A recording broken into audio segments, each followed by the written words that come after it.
Hello, welcome back to Let's Play Delta Force Task Force Dagger as we start with the real quick missions. Last time we went through the boot camp, so today we will be doing Operation Lion, DTG 190230 Zulu. Mission data: strategic recon of possible enemy command and control compound. Infiltrate by helicopter, locate compound, eliminate enemy resistance.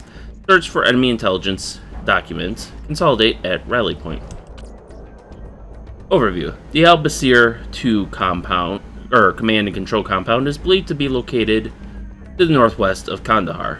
Personal security team protects any enemy officers who are in the compound. Cobra 33 team will airborne insert, eliminate enemy resistance in the compound, locate and seize intelligence documents, and move to the rally point for exfiltration. Excuse me. So I think our current gear is looking good. Silence MP5 OICW, silence sidearm, AT4, Kevlar vest, and delayed action grenades. I see no reason to change that. So let's go ahead and start the mission.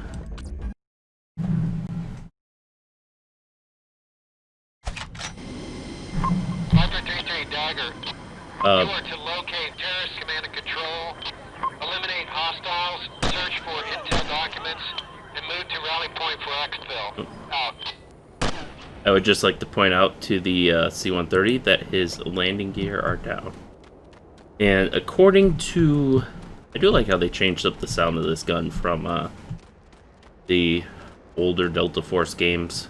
Or, not older ones. There was only in one other one.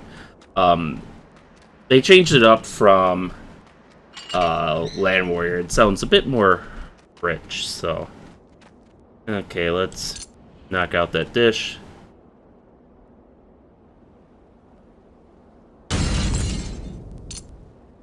Oh, oh wow, these grenades are really bouncy. Come on. I think that yeah, that went on the other side of the fence, Jesus. These, wow, these are not having the destructive power I would hope they would have, so I guess, oh, we'll give it one more, but, I mean, it's not like we use grenades that often. Come on.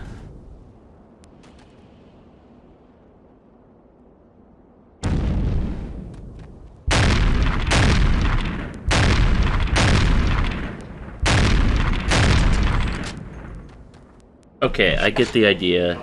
It's not... Really? It takes a missile to take these guys down now? God damn. Alright, well, that was a learning lesson.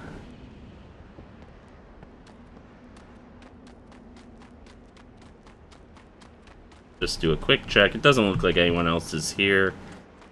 And like dicks, there's only one entrance to this indestructible fence, so I don't really know though. I did look up the controls for using the UAV, and kind of nice.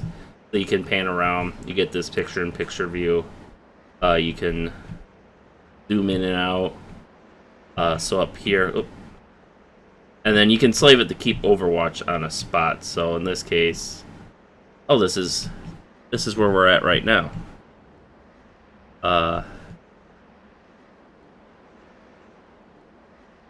Oh, no. Ah! What are you doing? That is not the direction I was panning you in. Oh. Whoop. Okay. So we get up to 32x zoom, which is good because if you actually... It's not in range, but the UAV is just up there somewhere, and I don't even think they bother rendering it, which... For real life, they do tend to fly pretty high, so... Oh, I am... There we go. So, there is a little complex off to the side here, so I think I'm going to go after them first. They seem to maybe... If we go... Let's check our UAV here. Okay, so I think this is the main... Yeah, that's definitely the main enemy complex from how large it is. And we can look down and see, it looks like they do have some armored cars. Hopefully they aren't manned, since we had to use a rocket on the frickin' satellite dish. But here, they got a smaller encampment here. And yeah, it looks like... Are those explosives? No, just crates. Those might be explosives, but... But yeah, so the UAV is a decent recon tool. It's not going to be the best ever, I don't think. You know, because again, we only have a sky eye view, which, you know, sounds great in theory. But in practice, you know, we're not going to be able to see, like, all the... Oh, wow, it's on a pretty unclimbable slope. But we're not going to be... Oh, here we go. UAV's showing up on my map. So it should be more or less directly above us. And you can see...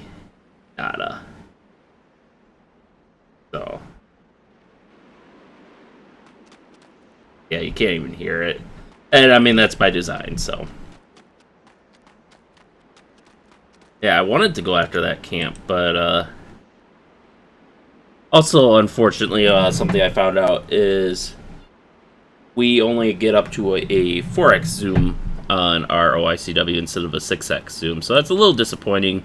We won't be able to pull off quite all the long-range shots we were doing in Land Warrior, but that's okay. A little unfortunate, but okay. So let's slowly climb up here. Let's put a 300. There we go. Da-da-da-da-da. Like no one on the roofs. At least that we can see. Fortunately, we can't quite see through windows. My intuition says there's probably a person there, but... Is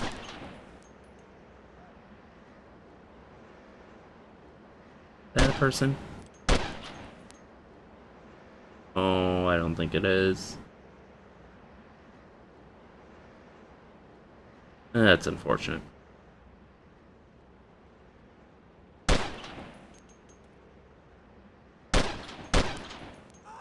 Trying to go prone on me.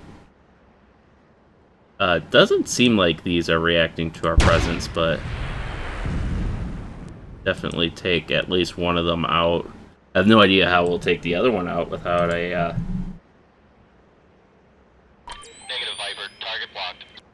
Nope.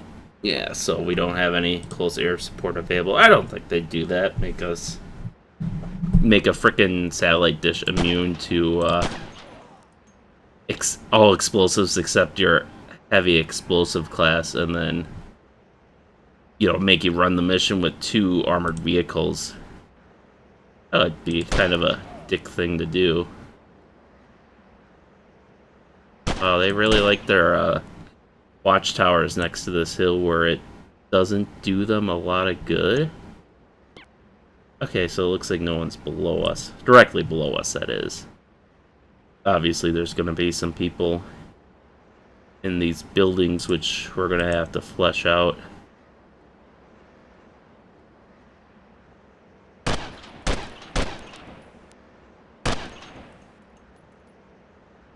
Where that's a person, but I can't really tell from here. And again, I don't have a good bead on anyone there. It looks like the only real way up that is the path, which I'm sure is well guarded. In the meantime, though, what we can do is...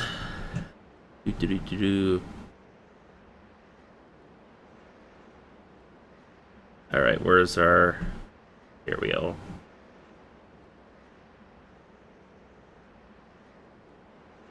Looks like... Okay, so we've got a person by the bubble tops.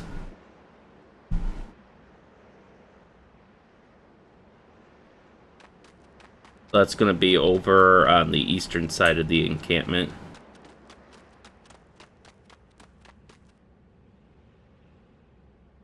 So let's see if we can nab him. And, okay, so basically on zooms, but This would be great if I could put down a marker, you know, not even on the person, but just on the location. Okay, so we have 2 sets of bubble tops. And we can narrow this down further. Up, it's drifting a little. Oh, because the zoom affects it? Okay, so he's on the bubble top that's not immediately adjacent to a guard tower. Rather, he's near one. So there's the one immediately adjacent to the guard tower. So he's next to that one. So if we move more to the east, we should be able to get a beat on him. Yeah. Okay, I thought I heard an engine running, so it's like you damn well better not have started up that that armored car. But yep, there we go. Got him.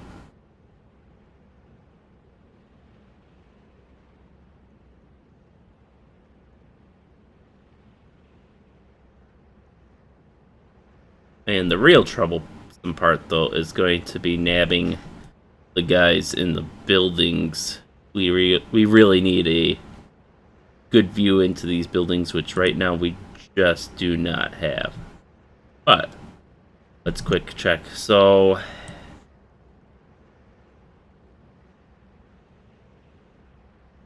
looks like we have about 10 confirmed enemies in the checkpoint. There's a camp nearby, which I don't think that camp's even a part of our mission, technically. Yeah,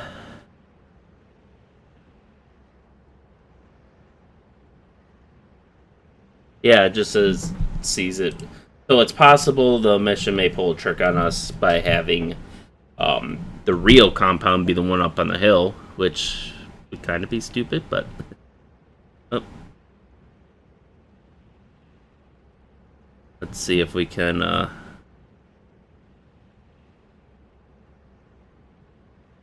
So it looks like just from their layout, I think they're mostly in these larger buildings, maybe in some of the ruins. Oh, what are you doing?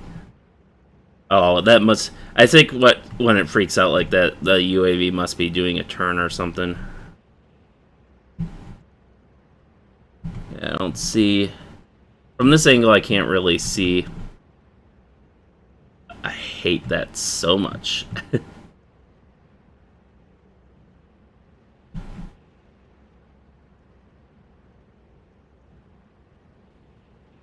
I think that's a guy. The middle window next to the door. We are looking for the compound next to the truck. Okay, so... I think that's the only truck next to a building.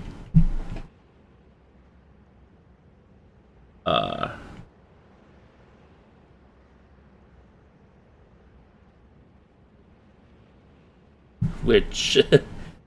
not quite enough for us to go on, though. Okay, so it is the building we're looking at, which, coincidentally enough, is the one we don't have good eyes on. So, I mean, as you can kind of see, this having the UAV is a huge, huge thing for us. Trying to debate if that's a person or not. I don't think it was. You know, just in that, how we can, yeah, so I think the person's going to be in that window if we can get a good enough angle on it, and that's the big if.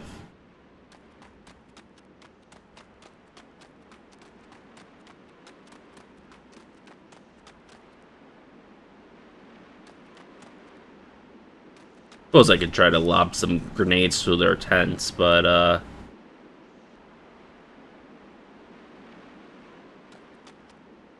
I don't want to... I already wasted a full magazine of grenades on that nigh indestructible satellite dish, so not really enthusiastic on that.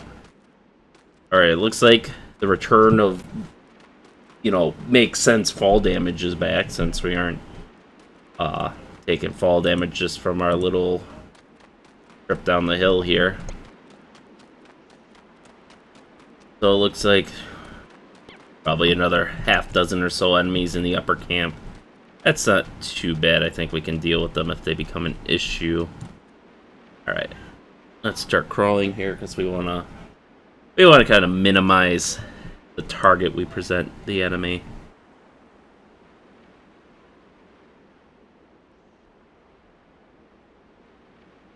Oh, I can't even get a good view here either. But I definitely think they're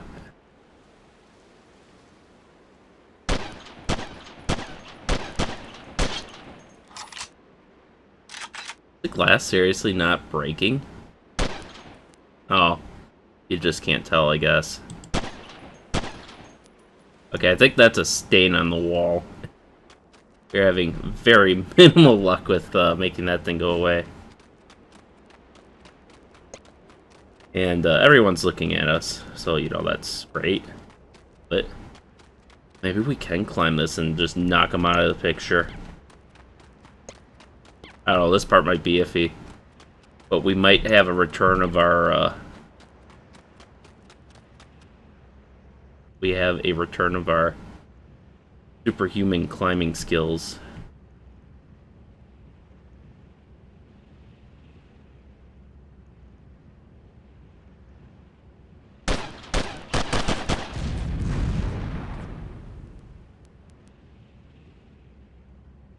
They focused in on the explosion. Oh, there we go.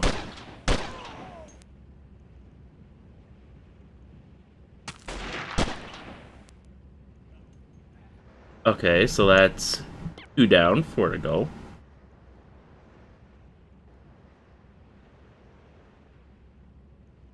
Now, hopefully this will give us a view inside some of the tents.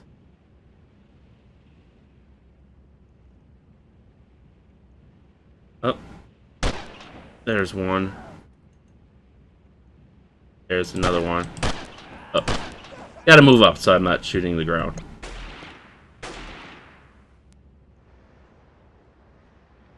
Okay, and this is again where we can use our UAV.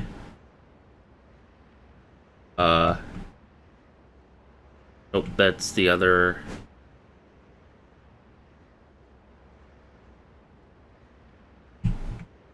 Yeah, damn it.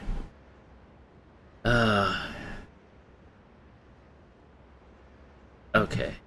Okay.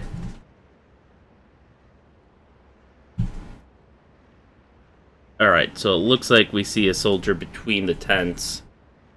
So let's go. And it looks like this guy's trying to close in on us a little bit. Get out of here. That just leaves a soldier in the tents, and this area should be clear.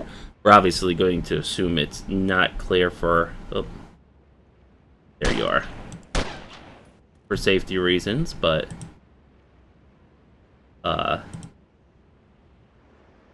don't see anyone else shooting at us right now.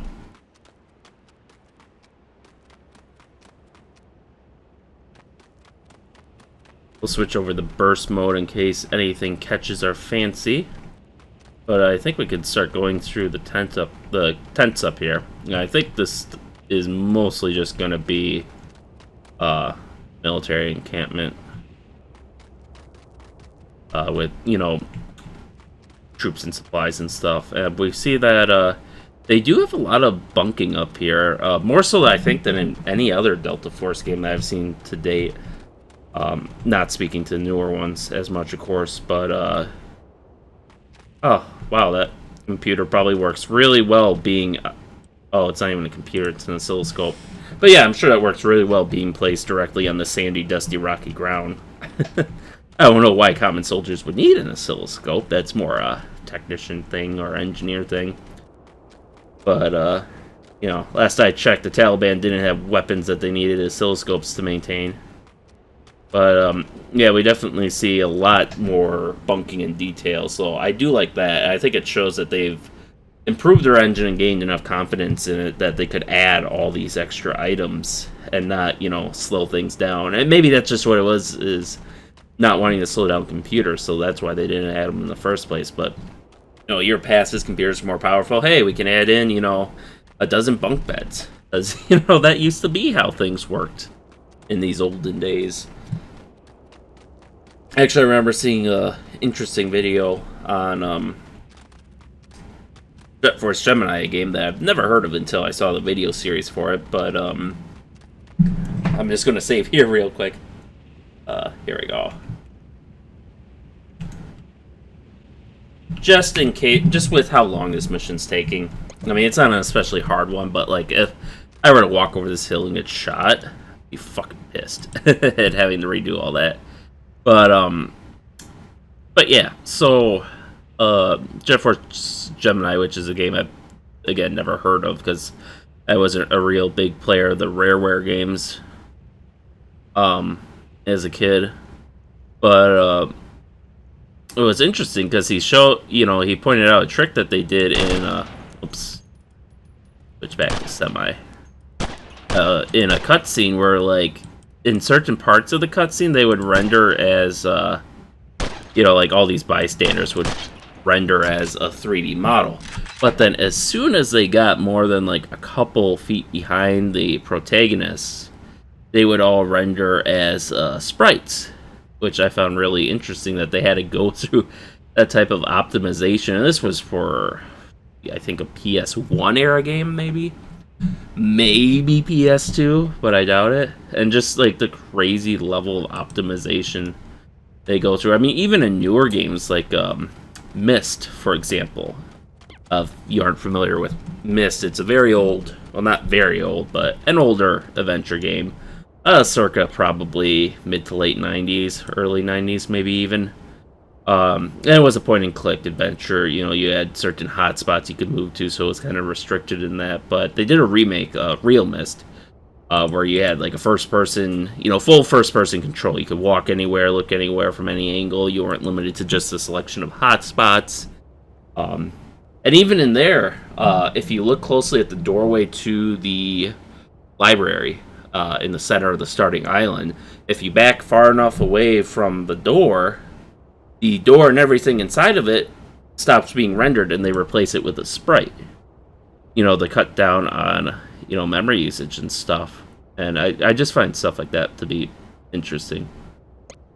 Alright, so they're all facing us. We've got, I believe...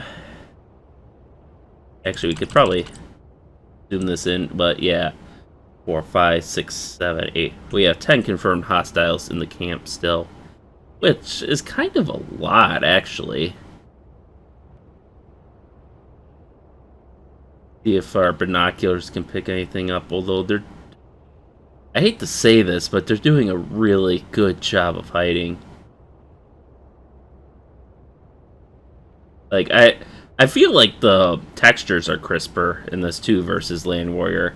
Like I mean, making out those stairs is easy enough, but even here, like that obviously looks like a wall with a doorway in that window. If I can, yeah, that one. So I feel like these textures are a bit crisper, but it doesn't help me find the people I'm trying to kill here. Okay, let's. Our camera can't pan that high, which means the camp should be directly below us. Okay, so we splayed that guy out.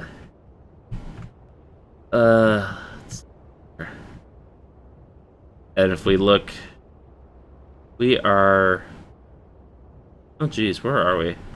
We gotta be... Yeah, there we are, I think. Or... Oh, that's one of the people we killed. Oh, we gotta be on this. There it is. There we are. One of these days, yeah, there we are, playing with our little RC remote controller kind of deal. But yeah, looking.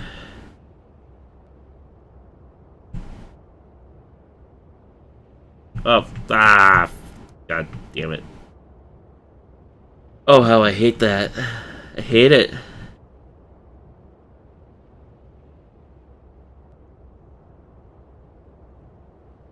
But yeah, just a casual survey. See, if it would be like once every minute, it might not be so bad, but it's like once every 15 to 30 seconds, it feels like.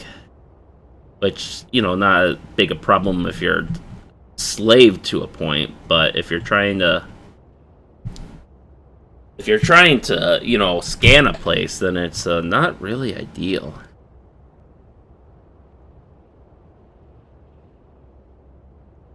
And since I did a shit ton of talking and not a lot of actually doing anything, let's make use of these saves. Alright, so let's start making our way down. Like we got a gate here we can enter into. We are fully loaded and ready to fire.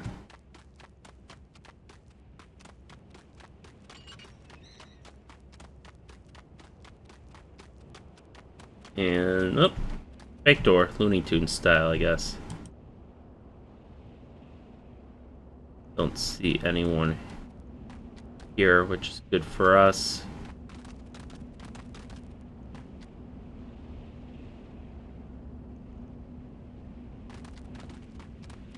Check this building out. Apparently they can hear me running around, which I think is kind of new.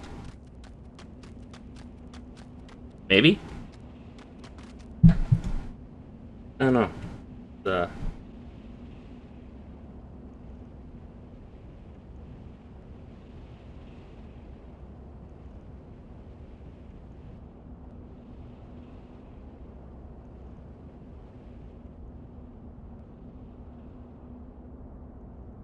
Not seeing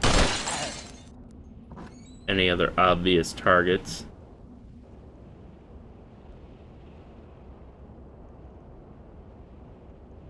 At the moment, that could obviously change course, but your house breached and cleared in 60 seconds or it's free.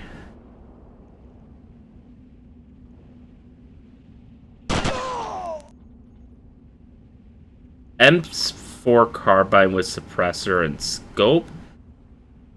Fuck off, dude. Oh, where's my knife? No animation for it. But yeah, that's a hot load of bullshit. I have problems finding the guy. Oh. Another one bites dust. Bum, bum. Ba-da-ba-ba-ba. So that takes out... Okay, there's still 4 enemies in that general direction. I don't think we have to worry about them too terribly much at the moment. I'm more worried about the obvious enemies that are in the building next to us, which hopefully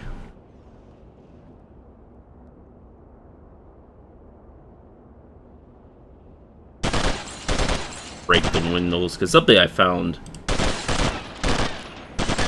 playing in earlier missions was that the sometimes the grenade will explode on the glass and then that will absorb the blast, so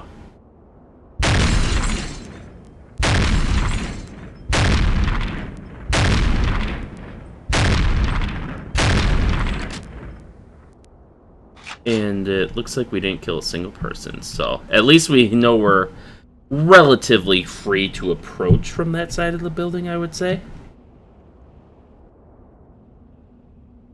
I just went the longest way possible around this, I think. Fortunately, we still gotta leave the building this way, which I am not enamored with, but,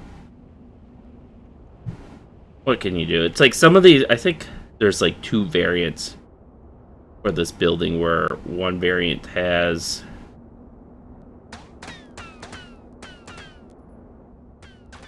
I think one variant has like doors on both sides and the other doesn't.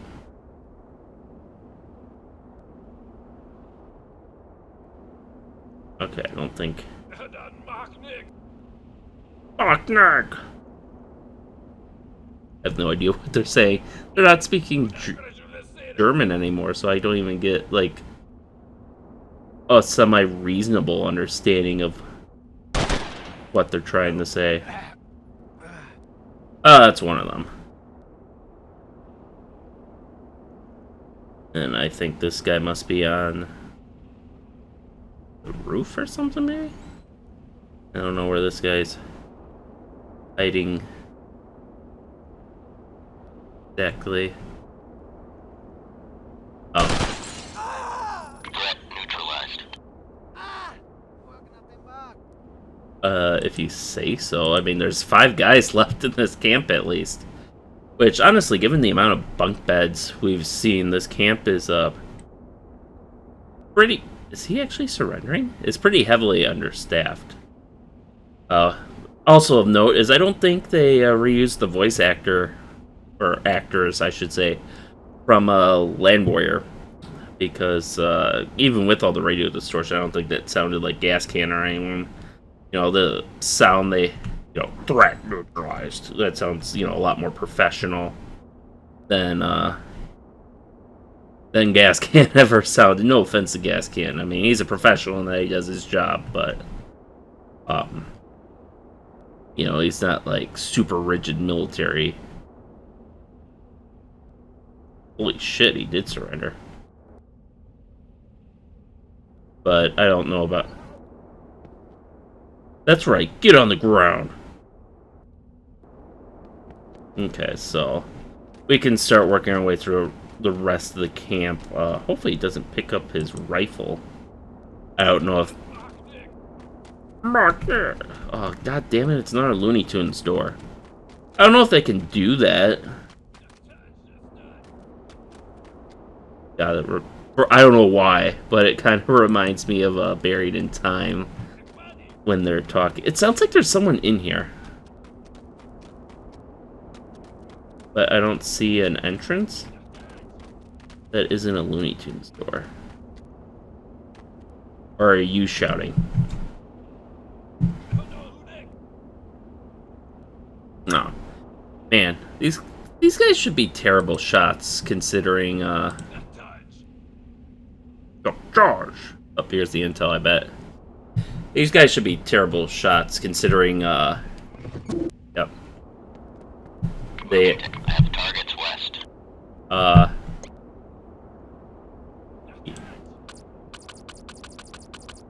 Very neutralized west.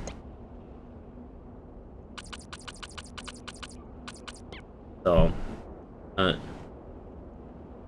terribly worried. I would like to verify if,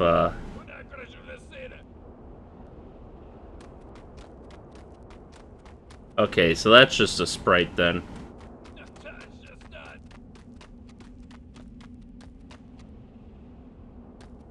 Okay, so they're in this building.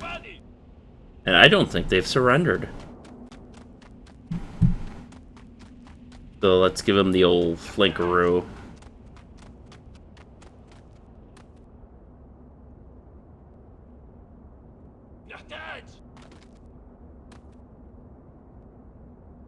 Or one of these buildings. Oh, I don't want to go that far down. There we go.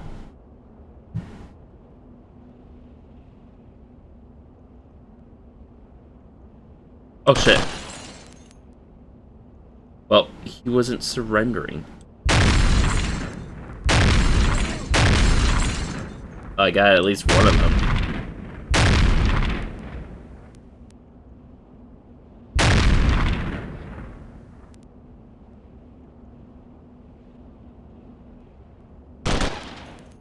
Okay, come on. I definitely took out that window. Okay, so it seems like windows are going to be a little glitchy in this game, which could cause problems.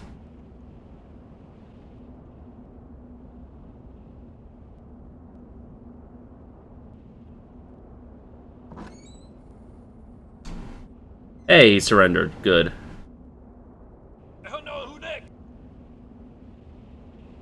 Pray to God there's not any false surrenders. I don't think there's too many games that do that, but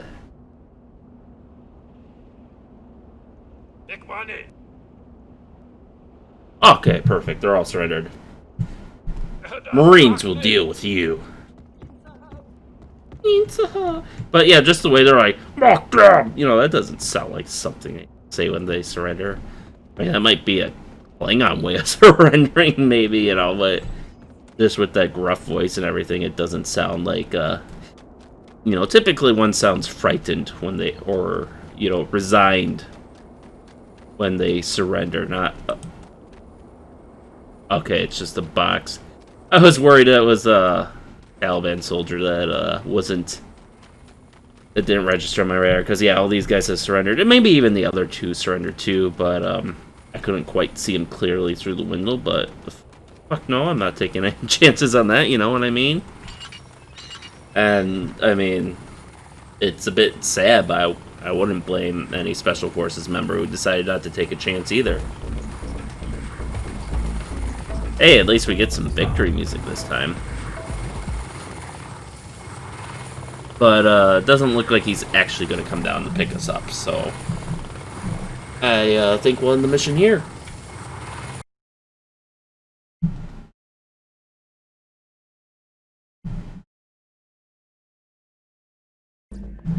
And, once again, no debriefings, which I guess for the, unless, let's just take it, no, SIGINT, okay, yeah, so yeah, it looks like, the missions are going to be all, you know, at least the quick missions are going to be unrelated, and it looks like, at least for the quick missions, we won't get a debriefing. I don't know as much about the campaign. But debriefings have never really been a thing in Delta Force now that I think about it. Maybe, I think, yeah, Extreme and Extreme 2 had some debriefings that the narrator lady read to you. Which I'm a little disappointed she's not in this one, and I'm not quite sure why they decided to take her out. I know she's not going to be in Black Hawk Down, because that's, like, this is also just written briefings that they leave to you to read, I think, if I remember. It's been a long time since I played Black Hawk Down, but boy, did I play that a fair bit as a kid. But yeah, that was our first mission. Nothing too stressful, all things considered, although if these Taliban guys actually have any sort of aim, I'm going to call major hacks, because, you know, of the fact that everyone seems to be wearing an eye patch, because apparently this is the pirate arm of the Taliban. But in any case, no, I'm enjoying this, and the UAV is certainly proving its worth, as clumsy as it is. I mean, nowadays I would expect most Special Forces to be able to use UAV controls like this to actually, like, mark an area on the ground that could be fed into their own headsets. Which, you know, I don't think it's quite Far Cry levels of, oh, you know, mark an enemy and you'll see him forever type deal. But, you know, at the very least, I think you can mark a ground so that way you don't have to, you know, do what we're doing where we're trying, okay, he's next to this building that has this thing, you know, but, you know, make that process a bit more efficient. But we're definitely getting there. But I do like the UAV integration. In any case, that concludes today's episode. So with that, thank you all for watching, and stay tuned for next time, and stay safe out there, and we'll see you then.